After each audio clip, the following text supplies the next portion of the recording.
So let's talk about hard work. There's this battle that happens on Twitter a lot between should you work hard and should you not? Like David Hauser's on there saying it's like you're slave driving people. And Keith Rabois is always on there saying like, no, all the great founders work their fingers to the bone. And they're talking past each other. First of all, they're talking about two different things. David is talking about employees in a lifestyle business, which is fine. Your number one thing in life, if you're doing that, is not getting wealthy. You have a job, you also have your family, you also have your life. But Keith is talking about the Olympics of startups. He's talking about the person going for the gold medal and trying to build a multi-billion-dollar public company. That person has to get everything right. They have to have great judgment. They have to pick the right thing to work on. They have to recruit the right team, and they have to work crazy hard because they're basically engaged in a competitive sprint. So if getting wealthy is your goal, you are going to have to work as hard as you can. But hard work is absolutely no substitute for who you work with and what you work on. What you work on is probably the most important thing.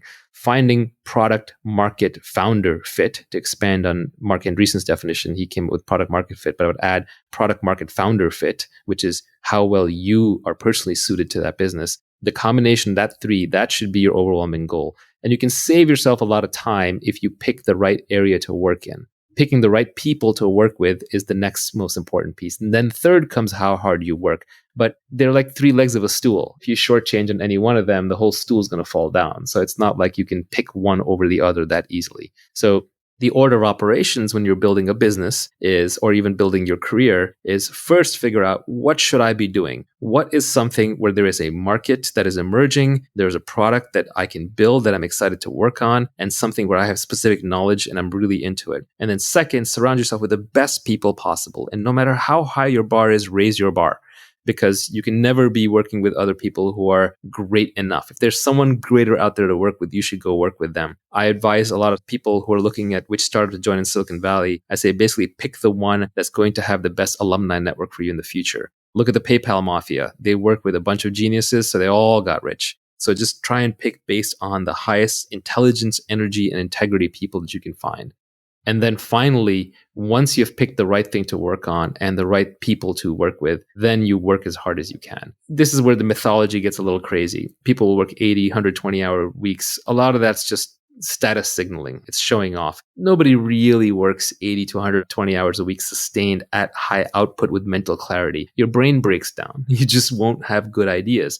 So really the way people tend to work most effectively, especially in knowledge work, is they sprint as hard as they can while they're working on something and they're inspired and they're passionate. And then they rest, they take long breaks. It's more like a lion hunting and much less like a marathon runner running. So you sprint, then you rest, you reassess, and then you try again. And what you end up doing is you end up building a marathon of sprints. Nivi just made the point to me on the side that inspiration is perishable, which is a very good point. When you have your inspiration, do it right then and there. This happens to me a lot with my tweet storms. I've actually come up with a whole bunch of additional tweet storms besides the ones that are already out there. But sometimes I just hesitate or I just pause and then it just dies. And what I've learned is if I'm inspired to write a blog post or to publish a tweet storm, I should probably do it right away. Otherwise, it's not going to get out there. I won't come back to it. So inspiration is a beautiful and powerful thing. And when you have it, just seize it. So people talk about impatience. When do you know to be impatient? When do you know to be patient? My glib tweet on this was impatience with actions and patience with results. And I think that's actually a good philosophy for life. Anything you have to do, just get it done. Why wait? You're not getting any younger. Your life is slipping away. You don't want to spend it waiting in line. You don't want to spend it traveling back and forth. You don't want to spend it doing things that you know ultimately aren't part of your mission. And when you do them, you want to do them as quickly as you can while you do them well with your full attention. But then you just have to give up on the results. You have to be patient with the results because you're dealing with complex systems. You're dealing with lots of people. It takes a long time for markets to adopt products. It takes time for people to get comfortable working with each other. It takes time for great products to emerge as you polish away.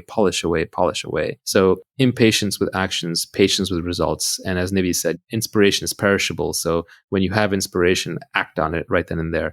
If I have a problem that I discover in one of my businesses that needs to be solved, I basically won't sleep until at least the resolution is in motion. And this is just a personal failing. But if I'm on the board of a company, I'll call the CEO. If I'm running the company, I'll call my reports. If I'm responsible, I'll get on there right then and there and solve it.